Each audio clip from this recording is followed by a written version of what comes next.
भवानी मंडी थाने में सीआई की अनुपस्थिति में दो पक्षों के घरेलू विवाद को लेकर जोरदार हंगामा हुआ। विवाद के चलते दोनों पक्षों के लोग थाना परिसर में ही एक दूसरे को मारने पर उतारू हो गए। अभद्रता व अपशब्दों की भी सारी हदें पार हुई। विवाद इतना बढ़ गया कि समझाइश के लिए नगर पालिका उपाध्यक्ष से लेकर कांग्रेस नगर अध्यक्ष व तमाम राजनीतिक लोगों का थाने में घंटों तक जमावड़ा लगा रहा। मामला भवानी मंडी नगर पालिका वार्ड नंबर 28 के पार्षद राजिक अंसारी के पारिवारिक विवाद से जुड़ा है, जहां 2 दिन पूर्व पार्षद पत्नी रूबीना राजिक अंसारी ने रिपोर्ट पेश की थी कि जिस पर पुलिस ने धारा 498 में कायमी की। उसी के चलते दंपत्ति में अनबंजारी थी। आज पार्षद अंसारी अपनी बहन को लेने पत्नी के मायके पहुंच गए।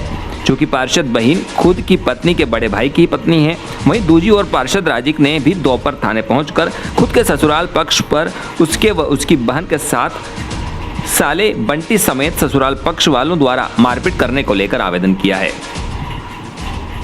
भवानी मंडी से एसके मीडिया के लिए ब्यूरो रिपोर्ट। क्या मामला हुआ है, आप थाने में हैं आज? जी सर, ये भैया ये हमारा क्या बोले, इन्होंने मेरे साथ मारपीट की। ये दूसरी औरत के चक्कर में उसके साथ निकाह करने के लिए चले गए और मुझे इतना परेशान कर रखा है। ये मेरे गले पे चाकू रख देते हैं और मेरे को है ना जबरन है ना दहेज के लिए मांग करते हैं कि तेरे घर से लेके आ। मेरा गरीब घर में कहाँ से लेके आऊँगी? मैं मना करती हूँ ना तो मेरे साथ मारपीट करते हैं बुरी तरीके से ये। और फिर है ना, जब मैंने केस दर्ज करा, ये निकाह करने जा रहे थे उससे, मेरी 2 छोटी छोटी लड़कियाँ हैं, एक 12 साल की, एक 4.5 साल की। तो इन्होंने उसकी खुन्नस निकालने के लिए मेरे घर पे आके आज मारपीट की और जबरन मारपीट करके, और इन्होंने है ना इनकी बहन को हमारा आटा साटा, इनकी बहन हमारे घर में, जबकि वो बहुत आराम में है, तब भी ये झूठा केस लगा रहे हैं कि इनकी बहन को हमने मारा है, जबकि इसका कोई सबूत नहीं। मैं मेरे बच्चों की कसम खा के कह देती हूँ, अगर मैंने हमारे घर में किसी ने भी इनकी बहन को हाथ लगाया, और मैंने वीडियो भी सेंड करी है, इनकी बहन को हमने मतलब जाना नहीं चाहती इनकी बहन भी, पर इन्होंने जबरन इनकी बहन का वो फ़ायदा उठाया कि जैसे इसने मेरे ऊपर केस कराया तो इनकी बहन के द्वारा हमारे ऊपर केस डलवा रहे हैं, और उसकी बेटी भी इनके यही है तो उसका भी लेके ना केस हमारे ऊपर करवा रहे हैं। 8 दिनों से चल रहे दीक्षा महोत्सव समारोह का रविवार सुबह श्रेयांश कॉम्प्लेक्स में जैन भजन गुरु मंत्रों के साथ ऋषभ संघवी के दीक्षा समारोह का समापन हुआ। सोमवार को शाम 4 बजे मंगल विहार का आयोजन बड़े धूमधाम के साथ हुआ। मुनिश्री का अभिनंदन लंकापति हनुमान मंदिर कर व्यापार संघ द्वारा बड़े धूमधाम के साथ गुरुदेव को चांदी का पेन व कांबली ओढ़ाकर बहुमन किया। जैन श्वेतांबर संघ अध्यक्ष सुंदरलाल संघवी द्वारा बताया कि नव दीक्षार्थी राजश्री रत्नाकर जी महाराज साहब मंगल विहार मुंबई के लिए हुआ। मुनिश्री की विदाई समारोह में बड़ी संख्या में समाज के साथ ग्रामीण जन उपस्थित हुए। मुनिश्री का रात विश्राम ग्राम विष्णिया रहेगा। कार्यक्रम का आभार व्यापार संघ अध्यक्ष संदीप सिंह जादौन द्वारा व्यक्त करते हुए कहा, गर्व है कि हमारे छोटे से गांव के युवा आज मुनि के रूप में पूरे देश में धार्मिक क्रांति लाने के लिए अग्रसर हो रहे। पूरे गांव की ओर से इनको उज्जवल भविष्य की बहुत बहुत बधाई। बोलिए से इसके मीडिया के लिए ब्यूरो रिपोर्ट। अंतर्राष्ट्रीय समरसता मंच द्वारा नई दिल्ली में कृष्णन मेनन भवन के सभागार में आयोजित भारत नेपाल संस्कृति समन्वय सम्मेलन में मुख्य अतिथि भारत नेपाल सांस्कृतिक समन्वय सम्मेलन में नेपाल सरकार के प्रथम उपराष्ट्रपति महामहिम न्यायमूर्ति परमानंद झा, पूर्व न्यायाधीश सर्वोच्च न्यायालय नेपाल के करकमलों द्वारा श्याम लाल शर्मा, सरपंच ग्राम पंचायत विजयपुर, जिला चित्तौड़गढ़, राजस्थान सम्मानित हुए। इस अवसर पर विशिष्ट अतिथि जापान के पूर्व राजदूत डॉक्टर विष्णु हरि नेपाल, उत्तराखंड के पूर्व मुख्यमंत्री तीरथ सिंह रावत व राज्यसभा सांसद अशोक वाजपेयी सम्मिलित रहे। कर्म रत्न अवार्ड में सरपंच शर्मा को नेपाल राष्ट्र की टोपी, मेडल, स्मृति चिन्ह, शॉल व अभिनंदन पत्र से सम्मानित किया। इससे पूर्व राष्ट्रपति संघ राजघाट पर राष्ट्रपिता महात्मा गांधी की समाधि पर पुष्प अर्पित किए। सम्मेलन में 31 प्रतिभाओं के संघ प्रथम उपराष्ट्रपति नेपाल के करकमलों द्वारा इंडो नेपाल कर्म रत्न अवार्ड स्वीकार किया। प्रथम उपराष्ट्रपति नेपाल के भारत यात्रा पर आयोजित रात्रि भोज में विभिन्न राष्ट्रों एवं भारत सरकार के माननीय व प्रबुद्ध व्यक्ति के संघ श्याम लाल शर्मा रात्रि भोज में सम्मिलित हुए। सरपंच शर्मा को सम्मान मिलने पर ग्रामवासियों, मित्रगणों, उद्योगपतियों द्वारा बधाइयां दी। चित्तौड़ से इसके मीडिया के लिए सुनील निगम। विश्व संवाद केंद्र आगर के द्वारा शिवाई होटल पर पत्रकारों के आराध्य देव देवऋषि नारद जी की जयंती नारद मनाई।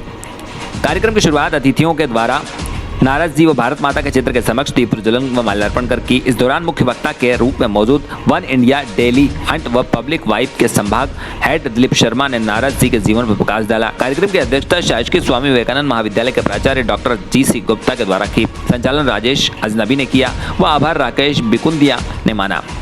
जानकारी संघ के जिला प्रचार प्रमुख राजेश मेड़तवाल के द्वारा दी। इस अवसर पर आगर जिले के सुसनेर, नलखेड़ा, सोयत, बड़ौद व तड़ोनिया के पत्रकारगण मौजूद रहे। अगर मालवा से इसके मीडिया के लिए गणेश सोनी। झालरापाटन में विप्र फाउंडेशन जिला झालावाड़ के तत्वाधान में समलैंगिकता के विषय में सुप्रीम कोर्ट में जो याचिका दायर की है उसी के विरोध में राष्ट्रपति के नाम ज्ञापन दिया। जिला कलेक्टर की अनुपस्थिति में अतिरिक्त पुलिस अधीक्षक चिरंजीव लाल मीणा, एसडीएम ओएस रमेश चंद्र को विप्र फाउंडेशन द्वारा ज्ञापन दिया। बताया कि समलैंगिक विवाह संबंधों को मान्यता देने के संबंध में दायर याचिका का ब्राह्मण समाज विरोध करता है, भारतीय सभ्यता व संस्कृति में मान्य नहीं होता है। कुछ पश्चिमी देश और विभाजनकारी शक्तियां देश के समाज और संस्कृति को विखंडित करने का कुचक्र चला रहे हैं। यह याचिका उसी दुष्चक्र का एक हिस्सा है। समस्त ब्राह्मण समाज इसका विरोध करते हुए अपील करता है कि याचिका को तुरंत खारिज करवाया जाए, चाहे इसके लिए राष्ट्रपति की विशेष शक्तियों का प्रयोग किया जाए, कार्यपालिका द्वारा अध्यादेश लाना पड़े। सचिवालय में ब्राह्मण समाज के कार्यकर्ताओं ने याचिका के खिलाफ जमकर नारेबाजी की। झालावाड़ से एसके मीडिया के लिए फिरोज पठान। आज ब्राह्मण समाज के सभी बंधुओं ने कलेक्टर को राष्ट्रपति के नाम एक ज्ञापन दिया। इस ज्ञापन में जो समलैंगिकता का विषय चल रहा है, जिस पे सुप्रीम कोर्ट में सुनवाई हो रही है, इसमें भारत सरकार की तरफ से हल्फनामा दायर किया जा चुका है कि ये हमारी संस्कृति के खिलाफ है। लेकिन फिर भी कुछ विदेशी तत्वों की शय पर कुछ वकील और कुछ समाजसेवी के नाम पर लोग इसकी याचिका पर बहस कर रहे हैं। सालेखेड़ी में किसानों के खेतों तक पानी पहुंचाने के लिए डाली जा रही कुंडलिया डैम की सिंचाई पाइपलाइन का कार्य L&T के द्वारा किया जा रहा। वहीं सालेखेड़ी के किसानों द्वारा कम खुदाई कर पाइपलाइन डालने व मनमर्जी तरीके से कार्य करने को लेकर एसके मीडिया की टीम ने किसानों ने गुहार लगाई थी, जिसको लेकर एसके मीडिया टीम के द्वारा खबर को प्रमुखता से प्रसारित किया गया। खबर के बाद जिम्मेदार अधिकारी मौके पर पहुंचे, वहीं ठेकेदार भी मौके पर पहुंचा। जिन किसानों को समस्या आ रही थी, पाइपलाइन ऊपर पड़ी हुई थी, उसको ठेकेदार द्वारा कर्मचारियों से बाहर निकलवाकर पाइपलाइन को गाइडलाइन के अनुसार खुदाई कर डलाई गई। जिन किसानों का कार्य करते समय तार फेंसिंग का नुकसान हुआ, उसकी भरपाई ठेकेदार को द्वारा मौके पर की किसानों की समस्या का समाधान किया। इस अवसर पर कुंडलिया डैम की सिंचाई परियोजना के अधिकारी कर्मचारी मौजूद रहे। किसानों ने एसके मीडिया की टीम का आभार प्रकट किया। स्वेत कला से एसके मीडिया के लिए गणेश सोनी। ये सिंचाई पाइपलाइन जो डाली जा रही है, आप इसके ठेकेदार हो? जी। क्या नाम है आपका? अंकित मालवी। अच्छा, ये जो पाइपलाइन की खुदाई जो हो रही थी, ये कम हो रही थी, इसको लेकर क्या कहना है आपका? तो नहीं, वो कम नहीं, हमने खोदी इतनी थी, बाकी बीच में 2-3 बार बारिश हो चुकी थी, उसके चक्कर में मिट्टी गिर गई थी। और उस टाइम में यहाँ पे था नहीं, मैं बाहर गया हुआ था, तो मेरे लेबरों ने उसमें पाइप डाल दिया था। फिर मैं जब आया और वापस से सर वगैरह आए चेक करने के लिए, तब हम लोगों ने देखा डेप्ट कम है, तो हमने फिर वापस से पाइप निकाला, वापस से डेप्ट करी। फीट की पाइपलाइन को खुदाई करके वापस डाला है आपने? लगभग 5 फीट। वैसे तो 1200 mm रहता, लेकिन हमने 5 फीट करके दिया है।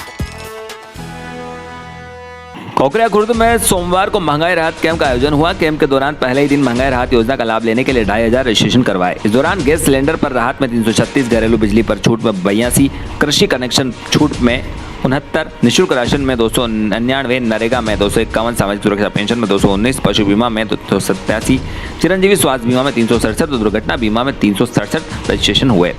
कैंप में उपखंड अधिकारी कमल कुमार, तहसीलदार सत्यनारायण नरवरिया, पूर्व विधायक मदन लाल वर्मा, ब्लॉक कांग्रेस अध्यक्ष टोड़ सिंह परमार, जन अभियोग निराकरण समिति सदस्य राजेश गुप्ता करावन, जिला परिषद सदस्य प्रभुलाल मेहर, सरपंच प्रतिनिधि संजय सिंह, सज्जन सिंह चौहान सहित समस्त विभागों के अधिकारी मौजूद रहे।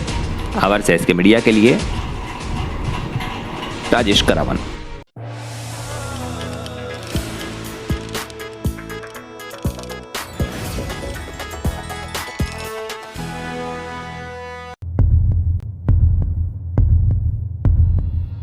हमारी दिनचर्या में हम कई तरह के खतरों से घिरे हुए हैं। हर खतरे को हम टाल न सके, पर उनको सामना करने के लिए हमें तैयार होना होगा।